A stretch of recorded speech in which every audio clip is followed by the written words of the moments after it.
Olá, meus amigos. Graça e paz da parte de Deus, nosso Pai, e do Senhor Jesus. Estamos aqui no nosso canal, como você o conhece. Já eu peço para você assinar o nosso canal, conseguirmos a nossa meta até final do mês de 1.000 inscritos. Obrigado por você estar aqui e você sabe que você está no nosso canal de teologia, teologia de A a Z. Você viu? É rápido, né?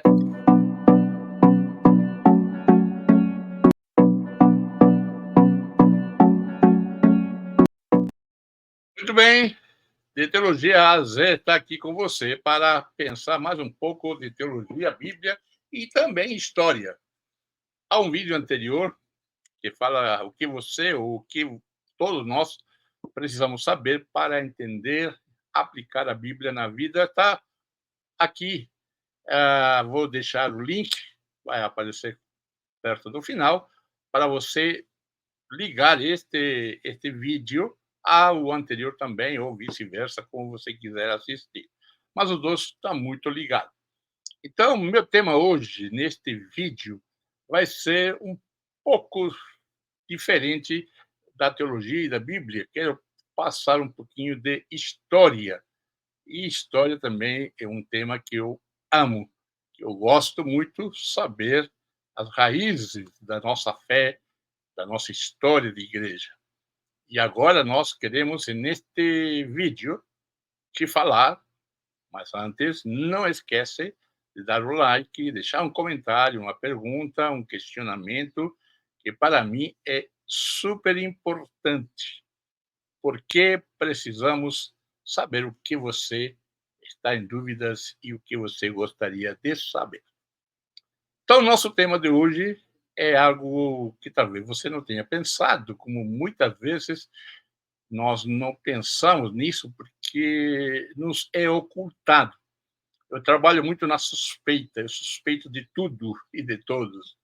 A leitura bíblica, a interpretação bíblica deve ser feita sempre dessa maneira, não suspeitando da revelação, mas tentando entender os fatos, a lógica que produziu aquele texto e o que está por trás desse texto. E eu quero agora, hoje, falar para você, como já deve saber, sobre a derrota dos cristianismos no início da igreja cristã.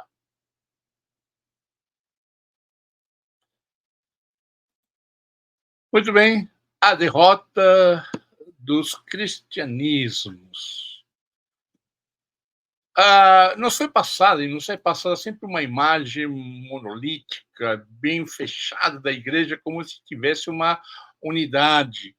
Mas sabemos que até o dia de hoje, podemos ver que desde os apóstolos até o dia de hoje, no livro de Atos, mostramos que há nada mais interessante do que várias comunidades cristãs, tanto em Jerusalém, tanto em Antioquia, e outros grupos de judeus cristãos que haviam nascido em Israel, e a língua materna era o aramaico, e tínhamos os helenitas, enfim, já temos divisões. Em Corinto, nós temos aqueles que pensavam seguir a Paulo, outros que pensavam seguir a Pedro. Enfim, aí nós pensamos a ver uma série de linhas de pensamento. Nós olhamos como se fossem inimigos, muitas vezes, porque nós olhamos de uma igreja, entre aspas, oficial, ou do pensamento oficial daquilo que chamamos cristão. Mas quando o cristianismo como religião se estabilizou suficientemente no Império Romano, 200 anos depois de Jesus ter morto e ressuscitado, talvez se um observador passasse ali olhando, um historiador passe por meio dos cristãos, e ele vai constatar que há uma grande unidade. Porém, também existia bastantes grupos diferentes ao grupo maioritário, o ortodoxo. Eu sempre digo que a ortodoxia é uma heresia que venceu. Eh, à vista desse olhar, nós vamos encontrar, historicamente, várias linhas de cristianismo. Por isso que no início da igreja nós temos cristianismos. Temos uma fé, vamos chamar, fechada, monolítica. Mas quando esta fé ou esta pregação do evangelho esteve se ligando aos poderes políticos, aí que houve, então, um esquema que prejudicou ao evangelho de Jesus. Por isso que é muito perigoso quando, como igreja, apoiamos determinado político ou linha política.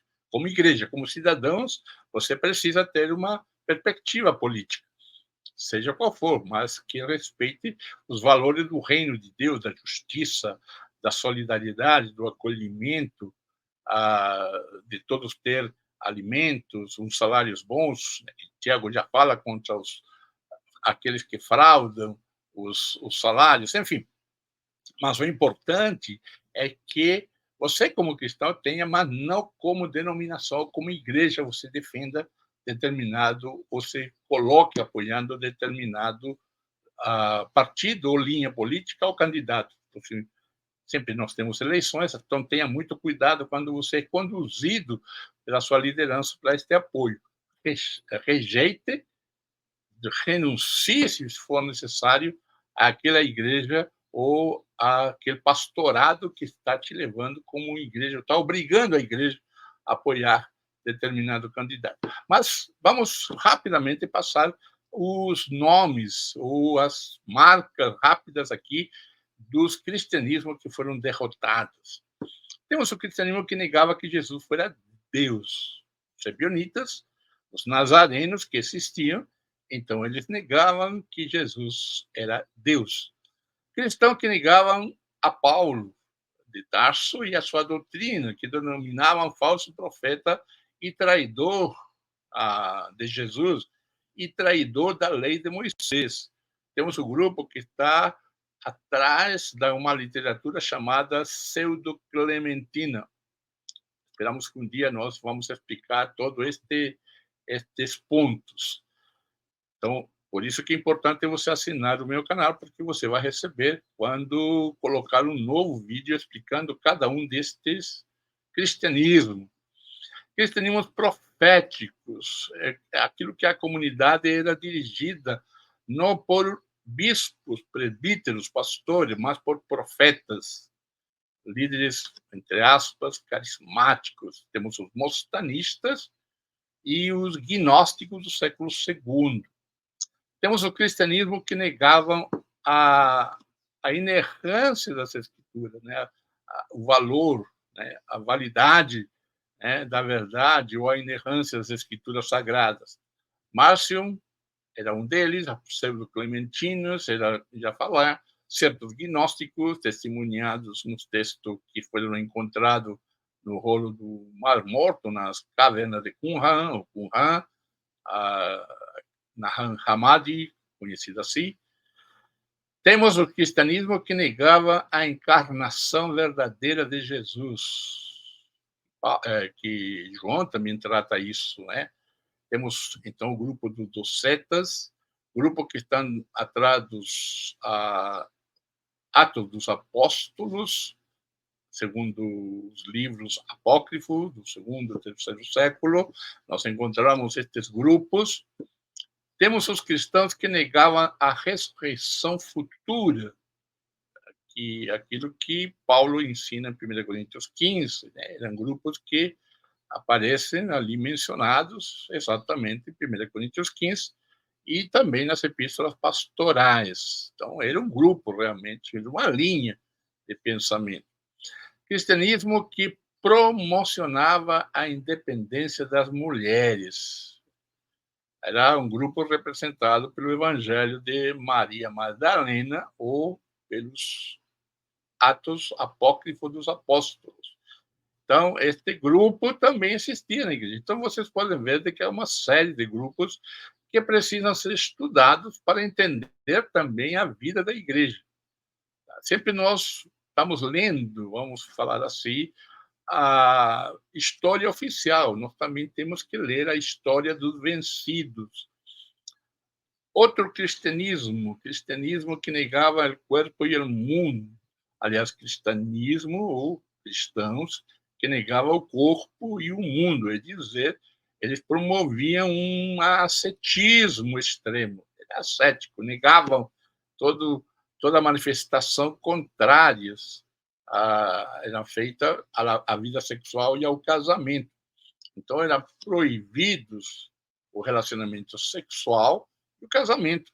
Era um ascetismo exagerado, havia um medo do prazer.